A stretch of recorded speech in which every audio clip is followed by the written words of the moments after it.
मणिकर्णि तीर्थ पूरप्लुमोत्सव समुत्सकं गौतमोत्सव सुप्रीतं श्रीकण्ठेशं नमाम्यहम्. Today we will see the first part of Shatharudra Samhita. The sages requested Suta to describe about the different incarnations of Lord Shiva. Suta told them that although Lord Shiva took many incarnations, but 5 of his incarnations were very important. Those were Sadio Jata, Namadeva, Tatpurusha, Agoresha and Ishana. 5 Shiva incarnations. Sadio Jata.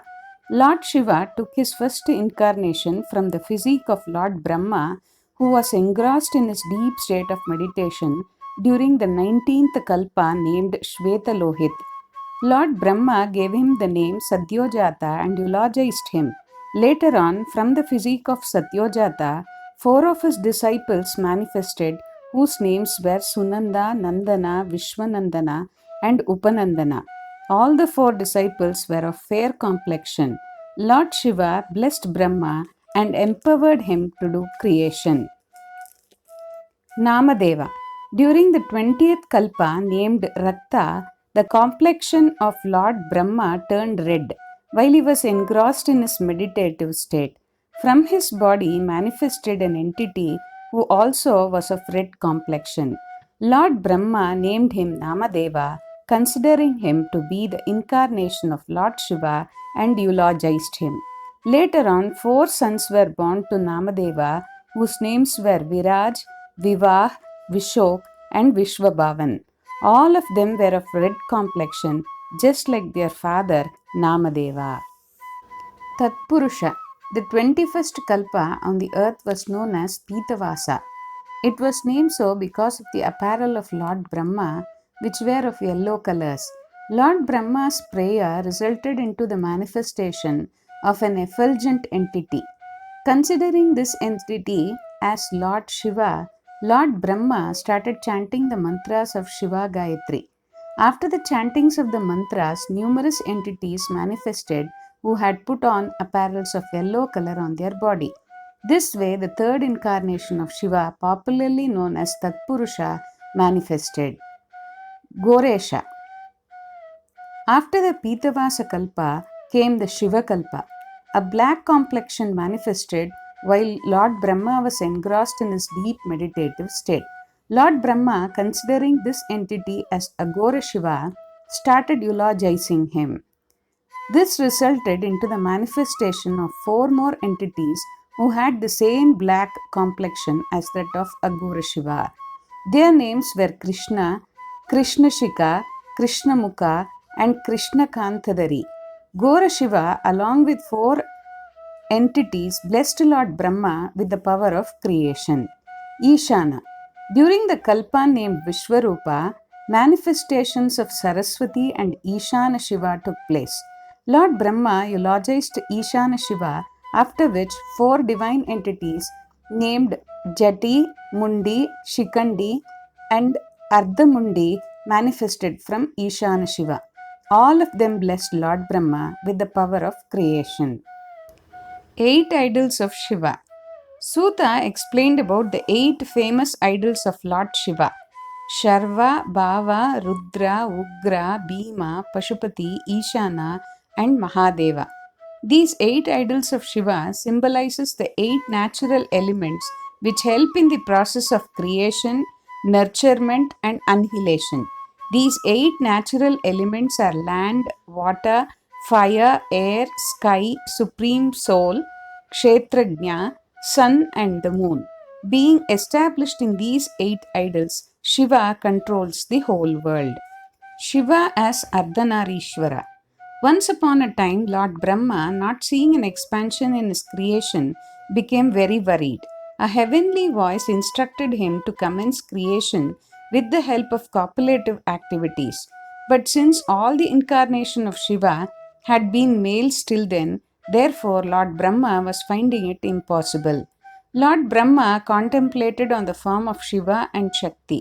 Lord Shiva became very pleased with him and appeared in his form of Ardhanarishwara, that is half male and half female. Left side of his body resembled like a woman while the right side appeared like a man. Lord Brahma worshipped this form of Shiva. Lord Shiva then separated the feminine part of his body and thus manifested Mother Shakti. Lord Brahma worshipped her and requested to bestow such power by which he could create a woman. Goddess Shakti blessed him. Various incarnations of Vyasa and Lord Shiva.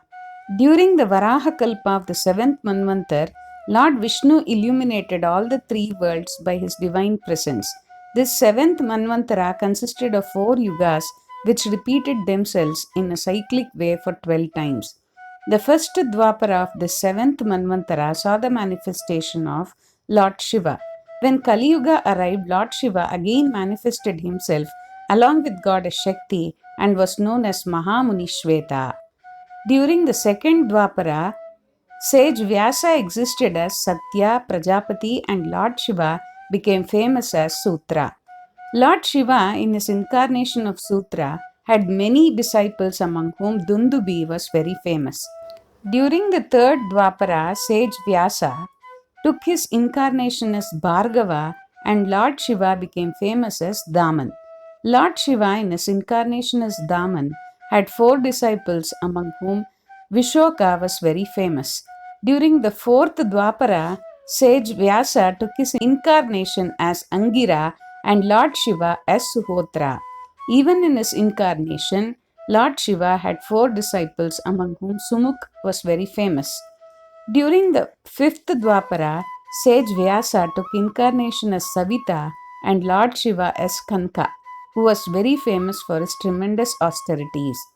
Kanaka had 4 disciples among whom Sanak was very famous. During the sixth Dwapara, sage Vyasa took incarnation as Mrityu and Lord Shiva as Lokakshi. Lokakshi had 4 disciples among whom Sudama was very prominent. During the seventh Dwapara, sage Vyasa manifested himself as Indra and Lord Shiva as Jaigisatya. Jaigisatya had 4 disciples among whom Saraswat was very prominent.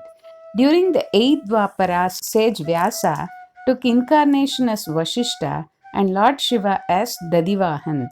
Dadivahan had 4 disciples among whom Kapila was very famous. During the ninth Dwapara, sage Vyasa took incarnation as Saraswat and Lord Shiva as Rishab. Lord Shiva, in his incarnation as Rishabhadeva, had 4 disciples among whom Parashar was very famous. Nandi Keshwar. While describing about the incarnation of Nandi Keshwar, Suta says, sage Shilad did a tremendous penance to please Lord Shiva with an aspiration to have a son. Lord Shiva appeared before him.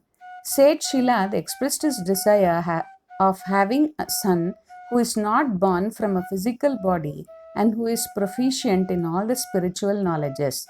Lord Shiva blessed him. Sage Shilad then returned to his hermitage and performed a yajna. From the Yajna appeared a child who possessed 4 arms and 3 eyes. Sage Shilad was very pleased to see that child. The birth of the child was celebrated with great fanfare. Lord Shiva and Parvati arrived to bless the child. The child was named Nandi as his birth had given him immense joy or ananda to sage Shilad. Later on, Nandi lived with his father like any other normal child and was brought up with great love and care. He became proficient in all the scriptures within 7 years. Being inspired by Lord Shiva, 2 Brahmins came to sage Shilad and informed him that after 1 year Nandi would be no more. Sage Shilad became extremely sad. Seeing his father in a sorrowful mood, Nandi consoled him and later on went to do penance. His tremendous penance pleased Lord Shiva and Parvati, and both of them appeared before him. Lord Shiva blessed him and said, "You are just like me, so you will never die." Lord Shiva also gave one of his garlands to him. As soon as Nandi wore that garland, he imbibed all the qualities of Lord Shiva. After that, Lord Shiva took out some water from his locks of hair and sprinkled on him, as a result of which 5 rivers came into existence. These 5 rivers were later on came to be known as Panchanad. Lord Shiva then made him the leader of all his Ganas. Later on, goddess Parvati took Nandi under guidance and considered him just like her own son. Nandi was married to Suyasha, the daughter of Marut. Ultimately, all of them accompanied Lord Shiva to his abode.